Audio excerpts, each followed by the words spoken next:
Hey everybody, Who's Your Jedi here with another review for you, this time talking the Supergirl episodes, Shelter from the Storm, and the Fanatical. And these are episodes that have their good points and their low points. To kind of get, so let's just kind of get right into it.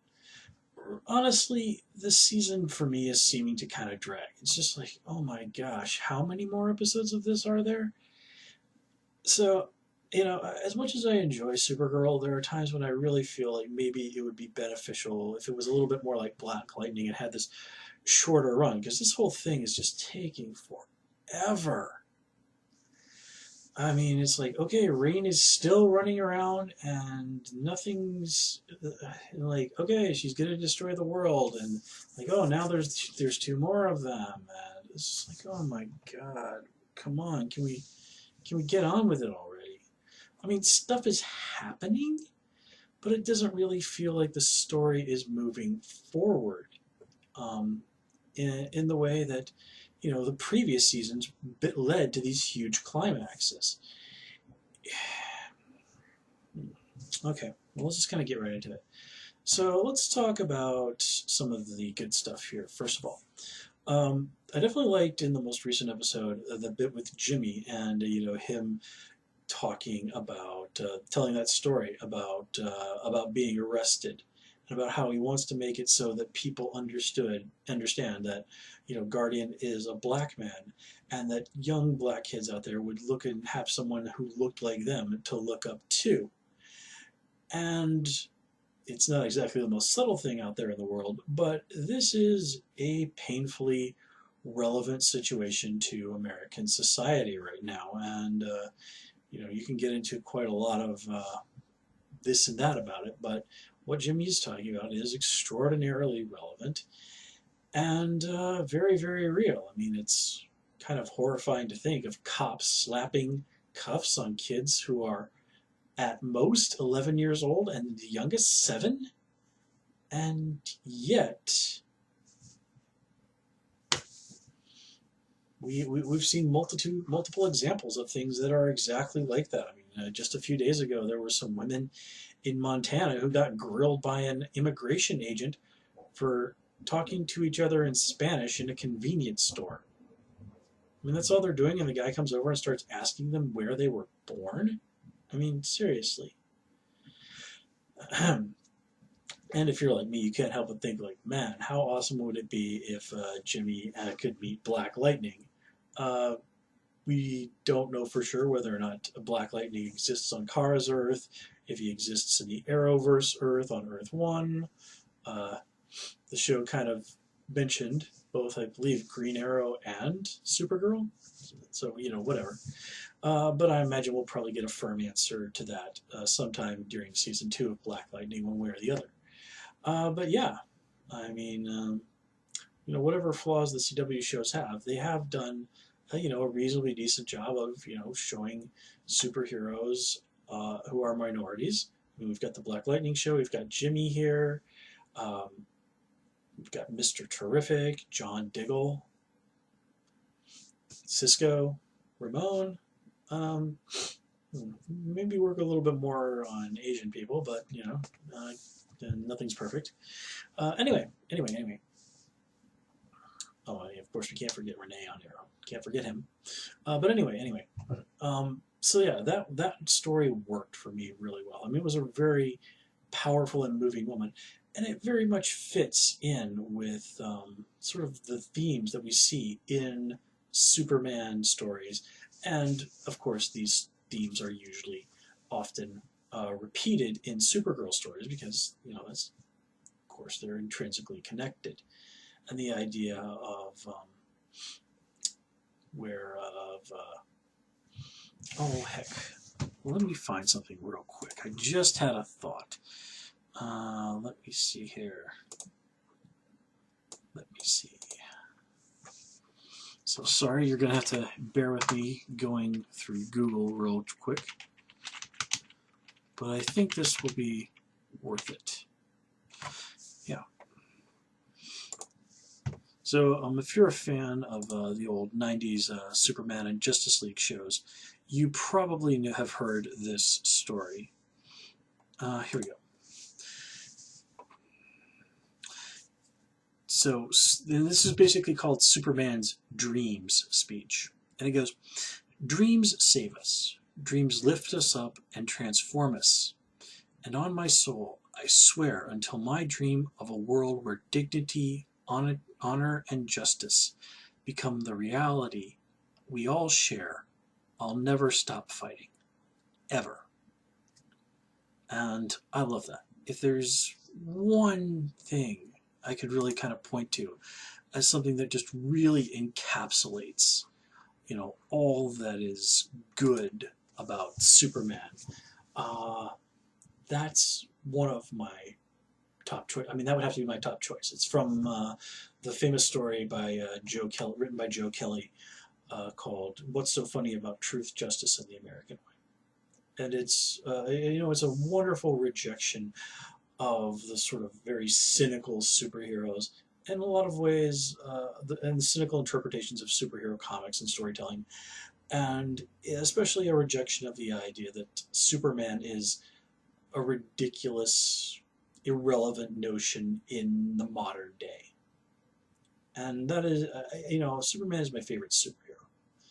To me, he represents the very best side of humanity. And Supergirl is someone who, while a different character in her own right, very firmly also embodies those ideals. And that speaking to that is what's kind of what we're doing in that scene with Jimmy, except it's kind of Jimmy who's kind of pointing out the situation and trying to make that dream a reality in his own way. Let's see, what else? I did like Alex's bonding stuff with Ruby. I mean, she kind of goes from trying to really pathetically lie to Ruby to being forced to own up to the whole thing and really sort of doing a good job of being there for Ruby when she's in desperate need of somebody who cares. And I like how they're able to tie that into the situation that John has with his dad, basically battling Martian dementia.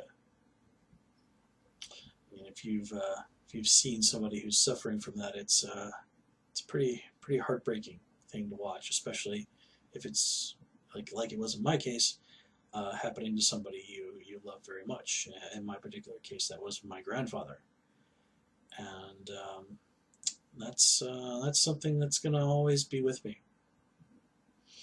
But seeing Myron have that moment where he kind of gets to bond with Ruby, and talk about his life, and share a little bit of wisdom, and discover the joys of foosball. I mean, it's nice. It's good to see that even people, when they are in a condition like that, where their minds are diminished, it shows that doesn't mean that they're completely free of value to society, to others. They're not things that people that they're not things, they're people. And that we are remiss if we look at somebody in that condition and all we see is a burden. We are just taking another human being and turning them into an object, a millstone around our neck. And yeah, dealing with someone like that, especially if the dementia is really serious, can be frustrating. It can be difficult. But we must never forget that that's another human being staring back at us. That with a twist of fate and time, one day that could be us. I mean, I remember seeing that happen to my grandfather when I was a teenager, and it really, really drove home the fear in me that one day when I'm an old man that I could become that.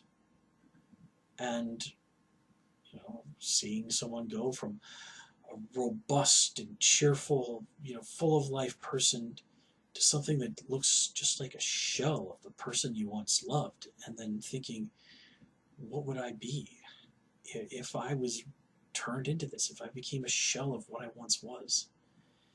And man, forget nuclear war, forget disease, forget giant rocks from outer space. If you want something that really, really scares me, that's it. Because this isn't some one in a million abstract possibility. This is a real thing that happens to millions of people all over the globe, all the time, since the beginning of human history. It's something that's locked into, your DNA and all of that. And you can't escape that. You cannot escape that which was inside of you. Which is kind of a way of thinking about, what's going on with Rain. She, Sam doesn't want to be this monster that wants to kill her own daughter, and yet the monster is within her. And it seems to be winning.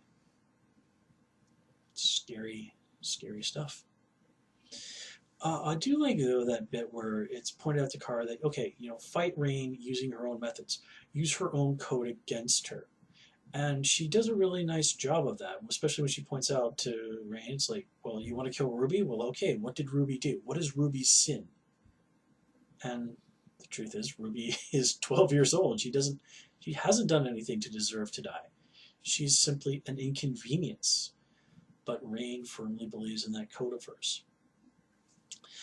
So there, it does show that Rain can be reasoned with to a degree. That it's all just not about, like, okay, well, we just have to punch her enough and this problem is solved. This is not a problem that's really going to be solved by punching. No way, no two doubts about it. It's going to take more than that, but it's not going to be easy. Ruby was an innocent person. Patricia was not. And to her credit, Patricia does seriously own up to how lousy a mother she was. And her logistics of, like, okay, I want to protect her, so obviously I should kick my teenage daughter out of the house because that's going to totally protect her. But people are not always logical. And when somebody you love crosses a line that you hold to be important, well, that's not an easy thing one way or the other. But to Patricia's credit, when Rain kills her, her dying words are, "I forgive you." Just to let Sam know that I don't blame you for this. This isn't a choice you would have ever made if you'd been in real control of yourself. This is this monster that has taken over for you. And, well, small comfort, but small comfort is better than no comfort, right? Let's see.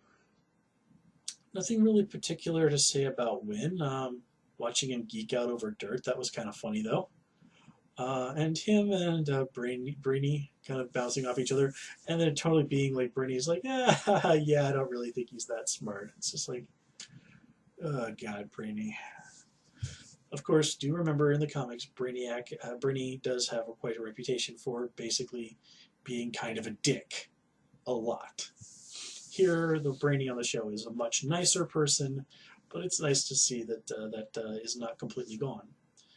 I also liked how Irma handled the situation with Mon-El trying to figure out and deal once and for all with his feelings very maturely. She just said, like, look, just go back to Earth, deal with this. If you come back to me, then I know that you successfully put this unresolved issues with Kara behind. And if not, then this was never going to work anyway. I mean, that's nice. That's really, really nice, and it speaks well to her as a person. And that Mon-El, really goes through the pains to say, like, look, I never wanted to do anything that hurt you. So, I really like seeing things where people handle situations like mature adults. Because, not everything needs to be like some junior high school kid having their first argument with their first boyfriend or girlfriend, or whatever. The whole back and forth between Supergirl and Lena is getting seriously, seriously old. It's like, oh my gosh. Oh, I don't trust you. I'm angry that you don't trust me. And it's just like, oh, for the love of God. honestly, at this point, I just want Kara to kind of like just come clean with it. It's like, hey, guess what?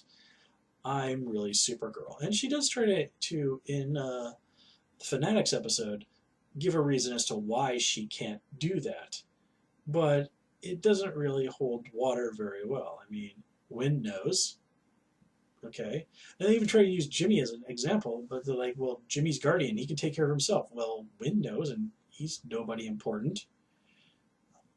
I mean, Wynn's a cool guy and all, but he could probably not even fight off a mugger if he had to. Lena has proven herself to be an extraordinarily resourceful and an intelligent woman who already has a laundry list of enemies a mile long. I think she can handle it. And it would be a nice subversion and go down the track of where Supergirl's kind of been dancing around of like, well, what if a Kryptonian, a member of the, what if one of the House of L, and what if one of the losers really did genuinely become friends, no secrets, no BS between each other, and really did work together for the betterment of humanity? What if Lena and Kara could do this great and amazing thing that never in a million years could Superman and Lex Luthor do? I mean, Smallville kind of danced around it a little bit, especially in the early seasons. But, if this, having this legit happen would be great. It would be showing that, there really are more than a few things that Supergirl can do that Superman would never have been able to achieve. And we've seen it time and time again in the comics where Superman has reached out to Lex to try to appeal to his humanity, to try to appeal to his better side. And it just doesn't really work for whatever various different reasons, depending on the story and the continuity and whatever. But Superman is never really able to bring Lex back. For all its flaws, I do love that series finale of Smallville, where Clark has that conversation with Lex, and he says, "I'm sorry I wasn't able to save you, Lex."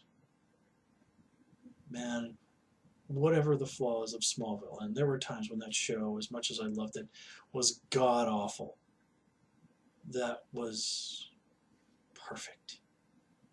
That was exactly what was needed, because that's exactly what Superman would say.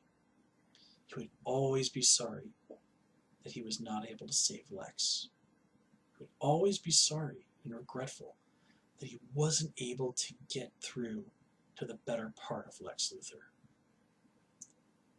He would never stop trying. That's not how Superman works. But almost certainly he would always fail. But with Supergirl and Lena, we've got the opportunity in the story show for something unique. And I really, really hope the show seizes on that. Because yes, just because Supergirl and Lena might become allies, just because the truth might be known between them, doesn't mean that there would be no more conflict. I mean, look at other shows like Arrow, for example. You've got these people who are all together on Team Arrow, and yet they're constantly butting heads with each other and disagreeing.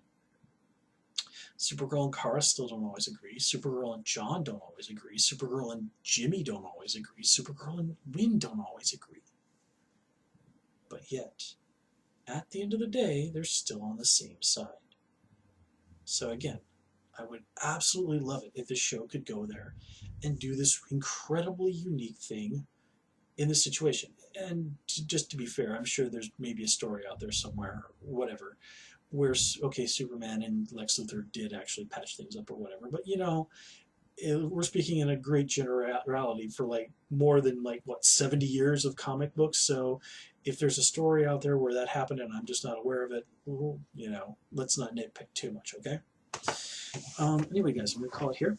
As always, please comment, rate, and subscribe. And of course, you can follow me on Twitter at Hoosier Jedi, and also join me on Tumblr at Jedi Reviewer. Until next time, take care and have a good one.